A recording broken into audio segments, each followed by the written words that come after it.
Hola, hola, bienvenidos a Big Left.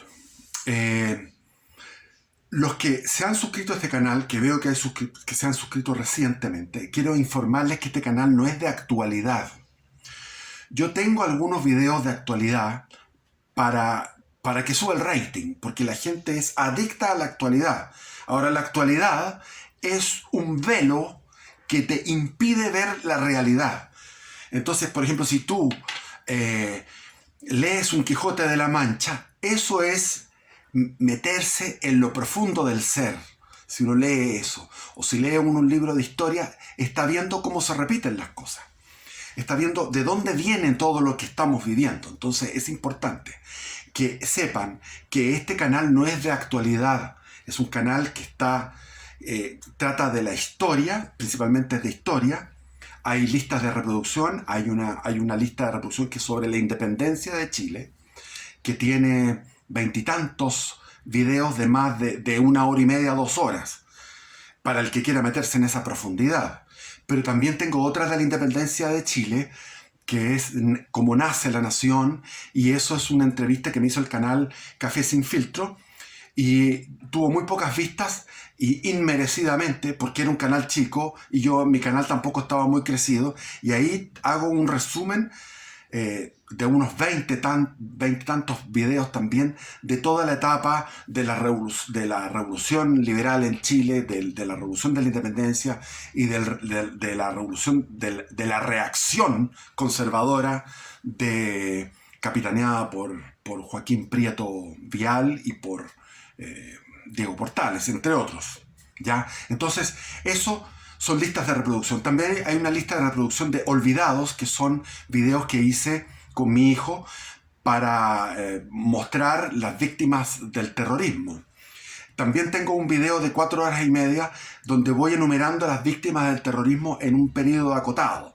Si yo hiciera una enumeración de las víctimas del terrorismo desde que empezó el MIR en 1965 a las declaraciones de guerra que hizo el Partido Socialista en 1967 en el Congreso de Linares, de ahí para adelante, enumerar las víctimas del terrorismo durante el gobierno militar, las víctimas que no se mencionan, que son del terrorismo, y seguir hasta el día de hoy en la Araucanía, serían horas de horas. Entonces ese video está ahí.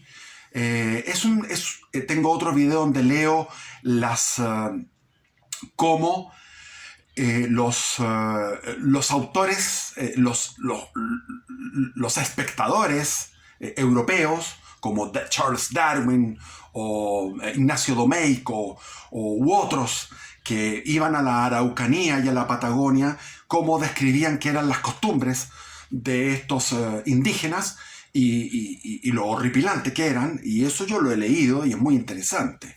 Y lo voy a volver a leer o lo voy a subir ese mismo video de nuevo, pero ustedes lo pueden encontrar en las listas de reproducción. ¿Qué más? Mi hijo escribe extraordinariamente, es un faro.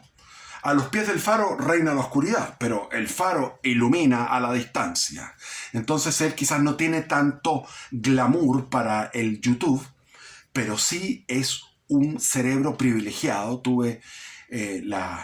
Yo soy un puente pequeño, soy una persona, digamos, modesta, pero que estoy entre dos gigantes. Mi padre, Guillermo Izquierda Araya, escribió muchos libros y está ahí escribió libros, fue un dirigente. En el caso de Ibáñez, él fue el jefe de la bancada oficialista, era senador por Tarapacá y Antofagasta, era el jefe de los senadores y los diputados en la época de Ibáñez, etcétera. Entonces tengo un gigante que es mi padre, que era ideólogo, y tengo un hijo que también es un gigante. Entonces yo estoy entre medio de dos gigantes.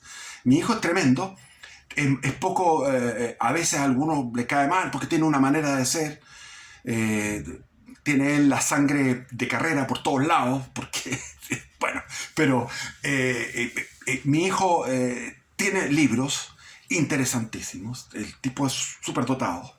Entonces, ustedes van al canal de mi hijo que se llama Seba de Sebastián, Seba de larga, Left, igual que mi canal. Yo me llamo Big Left, así me apodaron, Big Left, y él se puso Seba Left. Entonces en el canal tienen los links de todos estos libros que ha escrito.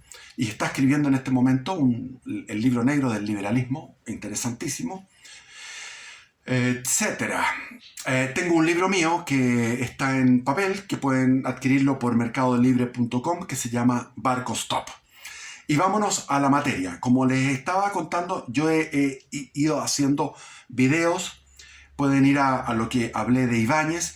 Ibáñez entró con una amplia mayoría porque todos querían una escoba. El lema de la candidatura de Ibáñez es famosa, todos deben saber, la escoba que iba a barrer con la corrupción, con la decadencia de los gobiernos radicales, y no fue tal porque era viejo, porque porque para eso tendría que haber sido un dictador y no quiso ser dictador, estaba ya con muchos años desgastado, y hizo un gobierno democrático como se podía hacer en aquellos tiempos la democracia, igual que ahora, 17 partidos, más o menos, había 30 y tantos partidos, pero los que se repartían este sistema proporcional, lo mismo que vivimos en estos momentos en Chile, 17 partidos. Y el partido que lo apoyó él es el partido que había fundado mi padre, que era el Agrario Laborista, el Partido Agrario Laborista, que llegó a tener una buena cantidad de votos, de porcentaje de votos, y él quiso ordenar el país, quiso detener la inflación y llamó a una comisión que se llama la Comisión Klein-Sack. Y la Comisión Klein-Sack dio medidas de tipo liberal, que son las que, en temas económicos, los que solucionan los problemas. Es decir, congelamiento de sueldos, porque los incrementos, las huelgas y todas estas cosas hacían subir los sueldos, bajar aranceles, qué sé yo, una serie de medidas que las quiso implementar Ibáñez, y se le produjo inmediatamente un problema económico. Y ese problema económico estalló cuando se subió a 30 centavos. Eso de los 30 es algo ya mítico. 30 centavos a la locomoción colectiva, y eso significó un estallido social de magnitudes impulsado por el Partido Comunista y la CUT, la Central Única de Trabajadores, no ahora unitaria, única de trabajadores. Central Única de Trabajadores, Clotario Blest, dirigentes de esa época, iniciaron un estallido social donde Ibáñez se vio desafiado. Los estudiantes de la enseñanza media salieron con pistolas a las micros y amenazaban a los choferes de la micro para que devolvieran la plata que estaba cobrada de más, se la devolvieran a los pasajeros. Los choferes decían que no, le ponían la pistola acá. Salieron 20.000 personas, en aquella época eran muchos, a la Plaza de Armas, destruyeron comercio. La Plaza de Armas era lo más que hay, era Pituca. Destruyeron comercio, destruyeron señalética, quemaron. Y Ibáñez llegó y dijo, bueno, estado de sitio, sacó a los militares a la calle porque los carabineros salieron arrancando con tantas pedradas, las turbas le ganaron a los carabineros, y finalmente tuvo que sacar a los militares. Hubo disparos, hubo 20 muertos, hubo 2.000 heridos. Asaltaron a una imprenta comunista de Elmo Catalán, que después vinieron las milicias de Elmo Catalán, las brigadas Elmo Catalán, en recuerdo de ese comunista. El Partido Comunista estaba en la clandestinidad porque regía la ley de defensa permanente de la democracia, y esto fue un costo político muy grande. Pero con el estado de sitio, cerrando el Congreso, suspendió el Congreso, sacó a los militares a la calle, y también llamó a todos los dirigentes sindicales a la moneda y les dijo, bueno, ustedes paran esto, y si no paran yo los voy a meter presos. Los amenazó a los dirigentes sindicales. Finalmente, al día siguiente se paró este estallido social. Tuvo cojones Ibáñez, a pesar de tener ya 70 y tantos años, y tuvo cojones para parar este estallido, pero la Comisión Klein-Sack y todas estas medidas liberales que son dolorosas en un comienzo solamente se pudieron hacer al final en el gobierno militar, en base a que no se podía hacer este tipo de estallido, porque siempre las medidas liberales son dolorosas en un comienzo y al mediano plazo traen prosperidad. Bueno, nos encontramos con un país que quería un gobierno fuerte, pero ese gobierno fuerte no llegó con Ibáñez como lo deseaba el pueblo, y había un otro personaje, y ese otro personaje se llamaba Jorge Alessandri Rodríguez. Jorge Alessandri Rodríguez, hijo del paleta de Arturo Alessandri Palma, había tenido varios hijos. Uno de ellos, Fernando Alessandri, se había presentado a candidato a presidente en el año 46.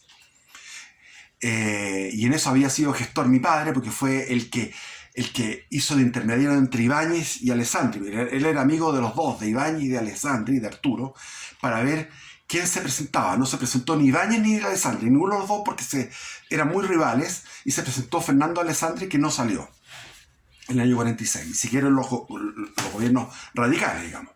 Entonces, este personaje era un personaje dedicado al mundo privado, era gerente general de la CMPC, de la compañía papelera de cartones y papeles, que llegó a ser, bajo su gestión, la mejor industria papelera de Latinoamérica, en calidad, en utilidades. También tenía en negocios de seguros, negocios bancarios, y era un ingeniero de pocas palabras, a contrario de su padre, que era un gran orador y un tipo muy sociable. No se casó, no porque fuera gay, sino que no se casó porque era asexuado, no le interesaba ninguna cosa y estaba dedicado a su vida tranquila. En un departamento en la calle Phillips, al lado de la Plaza de Armas, miraba la Plaza de Armas, que en aquellos tiempos era Pituca, y se iba caminando a su oficina, y cuando fue elegido presidente, él iba caminando, como presidente, iba caminando las 2, 3, 4 cuadras que quedan entre la Plaza de Armas y la Moneda. 4 cuadras eran más o menos, no sé. Eso lo hacía caminando. Imagínense el nivel de tranquilidad de ese Chile. Las características de la personalidad de Jorge Alessandri: no le gustaba la vida pública.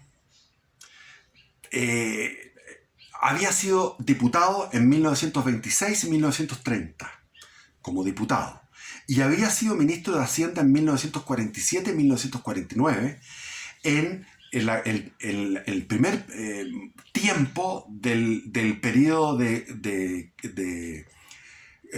Gabriel González Videla. Entonces Gabriel González Videla fue un radical que llegó con apoyo de la izquierda, pero él hizo un gobierno bastante austero. Y dentro de la austeridad estaba este ministro de Hacienda, que era Jorge Alessandri, que por primera vez desde que habían llegado los gobiernos radicales del año 38, que Chile no tenía un autoabastecimiento, o sea, un equilibrio fiscal, un superávit, una seriedad en el manejo de la Hacienda. Era alto, era imponente, era taciturno, irascible, le gustaba enojarse, y no quería ser presidente. Entonces iban a golpearle a la puerta y le decían: por favor, queremos que sea presidente. No, por favor, yo no quiero ser presidente, para nada. Se negó, y el que lo insistía era Raúl Marín Balmaceda, que era un diputado del Partido Liberal. Raúl Marín Balmaceda le insistía permanentemente que fuera presidente. Entonces le dijo no, la última vez le gritó, le dijo no, y Raúl Marín Balmaceda dijo una frase, le dijo: acuérdese del Cid campeador, que había dicho, ganó sus mejores batallas después de la muerte. Entonces se hizo una reunión en el Caupolicán para ver a quién se podía elegir por la derecha, y Raúl Marín Balmaceda hizo un discurso y dijo: tiene que ser Jorge Alessandri, no hay otro. Y acto seguido, después de dar su discurso, murió fulminantemente de un ataque al corazón. Esto llegó a Alessandri y dijo: wow, ya, eso fue lo que le ganó el gallito, y finalmente dijo: ya, me presento de presidente. ¿Por qué? Porque estaba a la izquierda. Recién al final del periodo de Ibáñez, en el Congreso, se llegó a la derogación de la ley maldita, que le llamaban los comunistas, que es la ley de defensa permanente de la democracia. Se había llegado a eso mediante un coqueteo, un flirteo que hicieron los comunistas con los radicales para apoyar a los radicales, pero finalmente los comunistas se aliaron con los socialistas, porque después de este estallido fue el 2 y 3 de abril de 1957, ese estallido comillas social, ese estallido que padeció Carlos Ibáñez del Campo, de ahí vino dos fuerzas que eran antagónicas, rivales, que se miraban con desconfianza, como el Partido Socialista y el Partido Comunista, llegaron a unirse en este momento. Y los comunistas empezaron recién a tener vida pública después de haber estado proscritos. Ahí está las famosas poesías del Neruda, que cruzó la cordillera, un pobrecito Neruda, cruzó la cordillera, perseguido él a la clandestinidad, y escribe, el pueblo lo llamaba Gabriel, porque estaba enojado con Gabriel González Videla. Ahí estaba también la inauguración del campo de concentración de Pisagua, que estuvo a cargo del capitán Augusto Pinochet Ugarte. Y fue Salvador Allende a visitar el campo de concentración y cuenta. Yo he leído los libros de la autobiografía Camino Recorrido de Augusto Pinochet Ugarte. Se los recomiendo encarecidamente. Son muy buenos libros, estupendos. Los 4, 5, 6 tomos, me los leí todos. Entonces ahí cuenta cómo estos tipos botaban la comida para hacer huelga, cuando era una buena comida. Estaban haciendo problemas al interior. Tenía que hablar él, porque en esa época era la buena. Tenía que hablar con los dirigentes sindicales. Llegó Salvador Allende a ver a su gente, etc. Y él lo atendió. Después Salvador Allende se olvidó del nombre. Bueno, no me voy a meter en eso porque es largo de contar. Entonces estaba la izquierda agarrando fuerza, cada vez más fuerza. Y en 1957 había habido elecciones parlamentarias. La DC estaban eufóricos, los jóvenes de la DC estaban eufóricos porque había triunfado Frei con la mayor votación nacional. Y se había dado una circunstancia parecida a lo que fue después en 1964, que vamos a ver, el tema de las elecciones presidenciales las vamos a tratar en detalle, porque esto es una cosa interesantísima, y después al final del gobierno de Jorge Alessandri viene otra cosa. O sea, en la elección del 58 se presenta lo que fue el cura de Catapilco, el cura Zamorano, y después al final de la elección presidencial del 64 está lo que es el naranjazo. Y vamos a ver eso, que son cosas importantísimas de la historia electoral, de la historia política de Chile.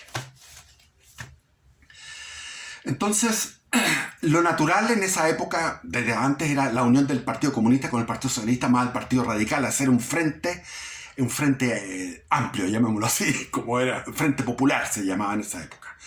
Pero los radicales estaban tratando de coquetear con la derecha, porque ellos querían ir siempre por el botín. Los radicales eran interesados por el botín de los puestos burocráticos.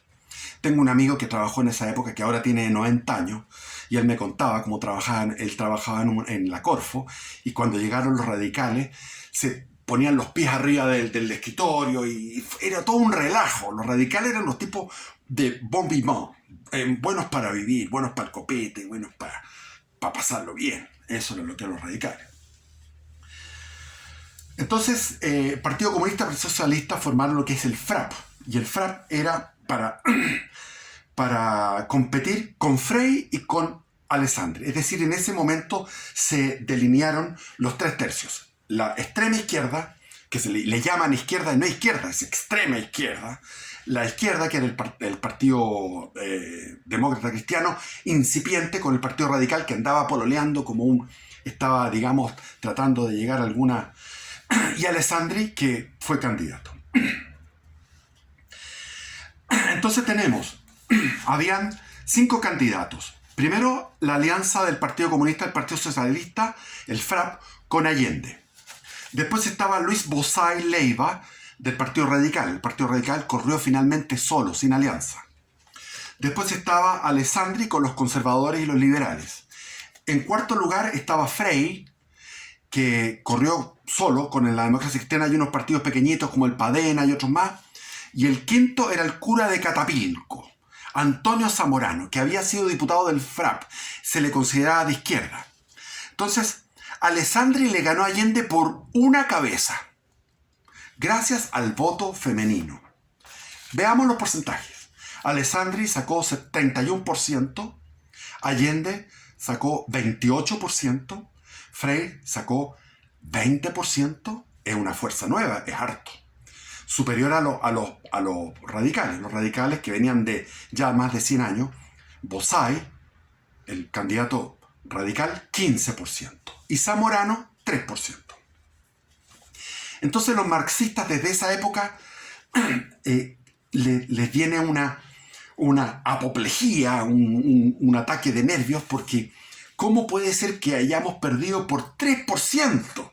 Entonces ese 3% es el que nos robó el cura Catapilco, que era de los nuestros. Ese es un mito. Es un mito porque él sacó, hay un estudio histórico sobre esta votación, y Zamorano sacó de los reductos derechistas. En Talca, Arauco y Conce, donde eran reductos de Allende, también sacó de ahí. O sea, les quitó a todos. Entonces, si no hubiera estado Zamorano, si no hubiera estado el cura Catapilco, habría salido Alessandri con menos diferencia probablemente. Con una diferencia menor. Aquí fueron 3 puntos, podría haber sido 1 o 2. Pero no es un mito que el cura de Catapilco le quitó el triunfo a Allende. La confianza en los partidos políticos. La confianza en los partidos políticos estaba en retirada. Por eso que Alessandri era un personaje que superó a la votación por lejos, la votación que tenían los dos partidos que lo apoyaban, que era el conservador y el liberal.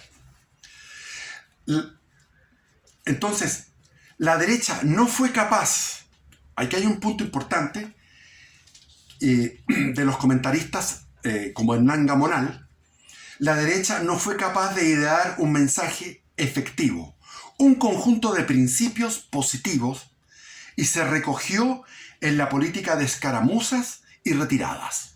¿Les suena? Es muy parecido a lo que pasa hoy día. Eso es lo que empezó a suceder en cuanto Alessandri llegó al poder. Tanto así que Alessandri terminó solo. La izquierda dijo, hay que salvar a la economía, hay que salvar al país de esta economía capitalista, cuando no era economía capitalista, era una economía súper estatista, con fijación de precios, con aranceles altos, con el Estado dominando en un montón de rubros, con un Estado propulsor que seguía los lineamientos de la CEPAL.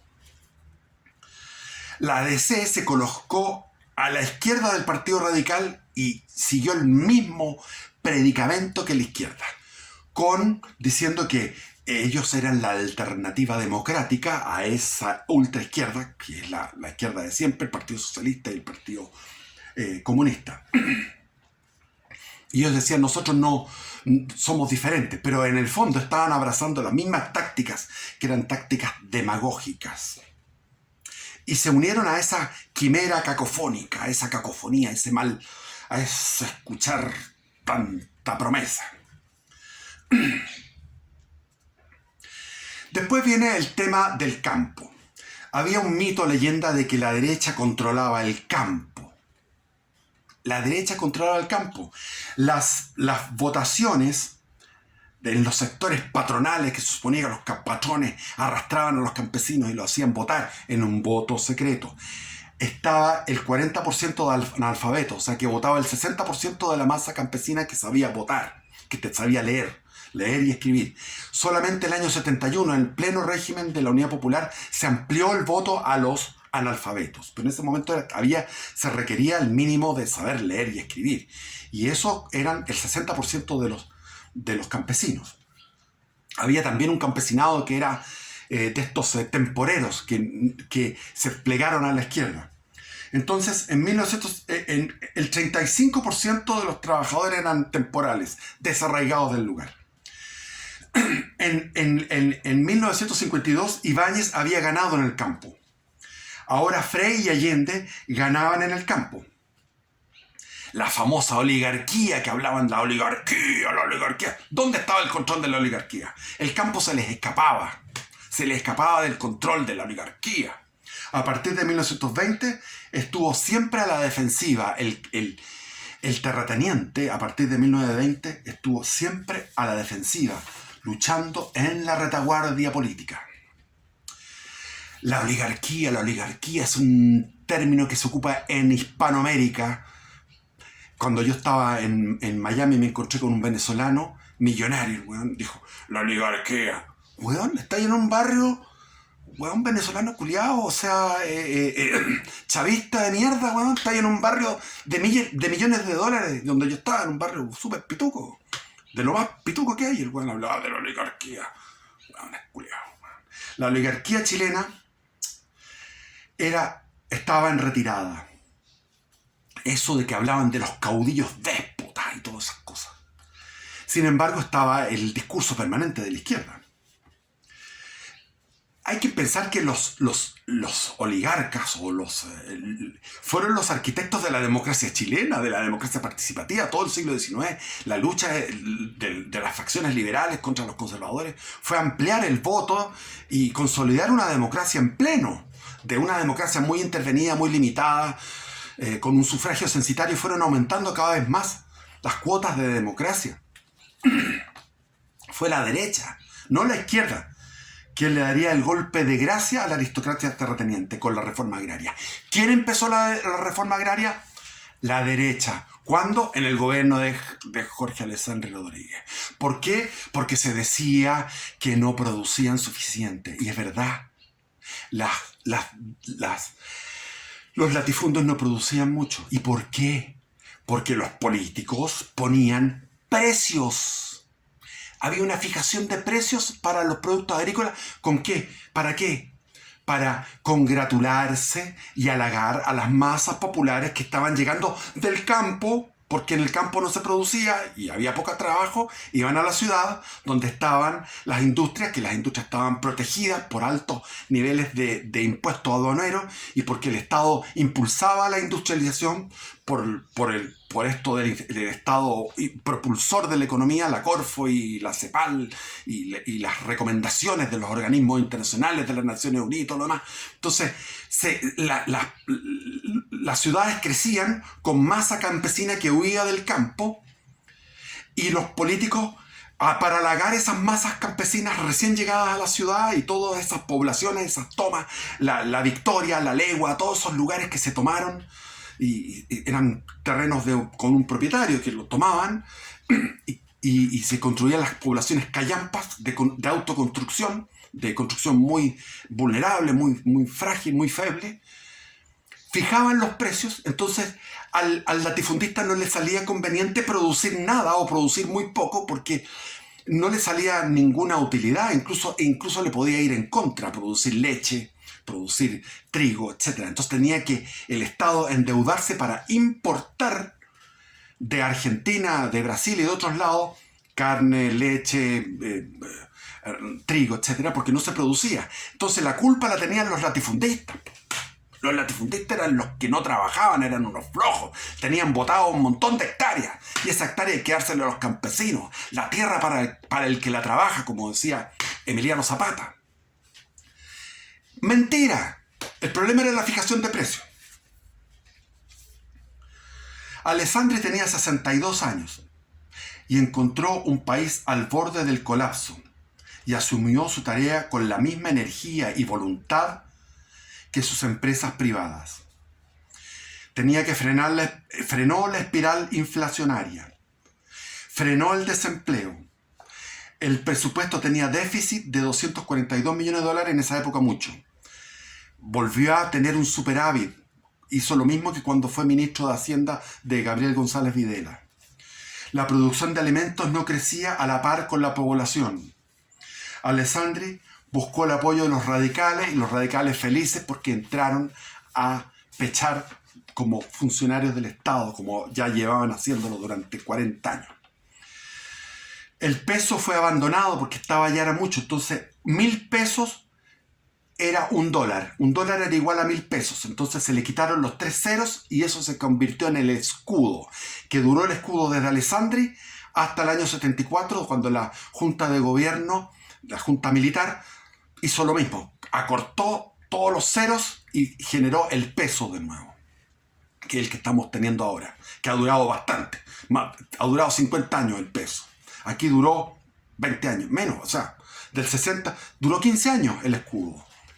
Porque llegamos a ser el campeón mundial, el número 1 en inflación, el año 72, 73, 74, 75. El campeón mundial de la inflación. Se dedicó a las obras públicas para absorber mano de obra y se dedicó a la pavimentación de la Panamericana, que va desde Arica a Puerto Montt, pero era de una sola vía. Yo me acuerdo de niño, íbamos una sola vía, había que esperar para adelantar a los camiones, una sola vía. Eran 3.128 kilómetros de Arica a Puerto Montt. En vivienda, inició la construcción de 150.000 unidades de vivienda, pero de calidad. De calidad. En esa época, ustedes van a la Villa Frey, es de la época de Frey, pero para que vean cómo era, si ustedes van a la Villa Frey en Ñuñoa, van a darse cuenta cómo era la calidad de aquella época, de las viviendas. La producción industrial subió 14% en 1959. El desempleo y las huelgas bajaron. El presupuesto fue equilibrado. El crédito exterior volvió a fluir. Llegó la confianza y volvió el crédito exterior. Aumentó los salarios en 32%, los precios subieron un 22%, es decir, subió el poder adquisitivo. Lo mismo que había hecho Alessandri cuando fue ministro de Hacienda durante el gobierno de Gabriel González Videla. Pero esto pasaba en todos los gobiernos prácticamente. Gabriel González Videla trató de enderezar el país y después no pudo con la inflación y terminó con inflación. Después Ibáñez también con la comisión Kleinsack quiso enderezar el país y no pudo y volvió de nuevo a la inflación y el despelote. Ahora lo mismo. ¿Qué pasó? En 1960 vamos a ver las elecciones. Se me va el camino. Se nos alcanza esto para muchas horas esta cuestión. Qué lata. Ya. Bueno, ¿qué pasó? Que empezaron los comunistas de nuevo con sus huelgas de mierda. Atacaron. Los socialistas atacaron. Y se perdió muchas horas de trabajo, hombre, y después Alessandri aflojó. Vamos a ir ahora a la votación de 1960 y vamos a continuar con otro video. Viva Cristo Rey, viva Chile, Pedro Pul presidente, dictador con plenos poderes.